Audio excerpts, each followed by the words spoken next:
প্রধান অতিথি হিসাবে উপস্থিত আছেন গণ অভ্যুত্থানের শহীদ সাংবাদিক তাহির জামালের প্রিয় মা শামশেদ আরা এবং আরেকজন শহীদের ভাই এসেছেন আমাদের এখানে, আবু তাহের মোহাম্মদ কেবলের ভাই।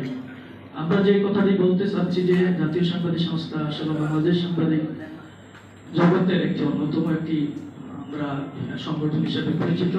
এখানে অনেকে আছেন যারা বিভিন্ন পত্রিকার সম্পাদক এবং টেলিভিশনের ডিরেক্টরও এখানে আছেন, অনেকে বড় বড় দায়িত্বে আছেন। কিন্তু একটি সংগঠন পরিচালনা করতে গেলে একটি ধারাবাহিকতা অবলম্বন করতে হয়। তাই আমাদের বর্তমান নির্বাচিত মহাসচিব যে বিষয়টি বলতে চেয়েছেন যে আমরা ঐক্যবদ্ধ প্রচেষ্টা ছাড়া আমাদের কোনো উপায় নেই। এখানে আমাদের প্রতিষ্ঠাতা মহাসচিব আবুল হোসেন সাহেব আছেন। আমি একবার নির্বাচিত মহাসচিব হয়েছিলাম, 2 টার্ম করেছি। যে বিষয়টা আমরা সুস্পষ্ট বলতে চাই, আমরা এখানে ধারাবাহিকতা একটাই, সেটি হলো আমরা সকলে গণমাধ্যম কর্মী। আমাদের এখানে অনেকে আছেন সহসভাপতি এবং যুগ্ম মহাসচিব সহ অনেকেই ওই এলাকার নয়, শুধু জাতীয় পর্যায়ের সাংবাদিক। তাই সকলকে আমরা অবশ্যই যথাযথ মর্যাদা দেওয়ার চেষ্টা করব।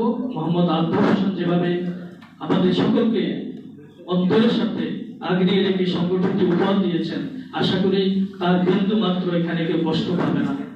আমরা আরেকটি বিষয় বলতে চাই, আমাদের প্রতিষ্ঠাতা এক মুহূর্ত নির্ভরতা করবেন না। তাই উঁচু নিচুর বিষয় না, আমিও ক্ষুদ্র মানুষ, আমি ছোটখাটো লেখালেখি করি, এটাই আমার পেশা। তার মাঝে আপনাদের একটু দায়িত্ব পালন করার চেষ্টা করছি। সেই ক্ষেত্রে আমরা বলবো ঐক্য আমাদের একান্ত প্রয়োজন। ইনশাআল্লাহ মোহাম্মদ আলতাফ হোসেনের প্রতিষ্ঠিত সাংবাদিক সংস্থা ঐক্যবদ্ধ হবে। কিছুদিন পূর্বে কিছু বিভ্রান্ত বা যাই হয়েছে, সেটি আসলে যে পেশার লোক সেই পেশার নেতৃত্ব তাকে দিতে হবে। আপনি যখন কোনো ব্যবসায়িক প্রতিষ্ঠানে থাকবেন, তখন আপনি ব্যবসায়িক প্রতিষ্ঠানের অ্যাসোসিয়েশন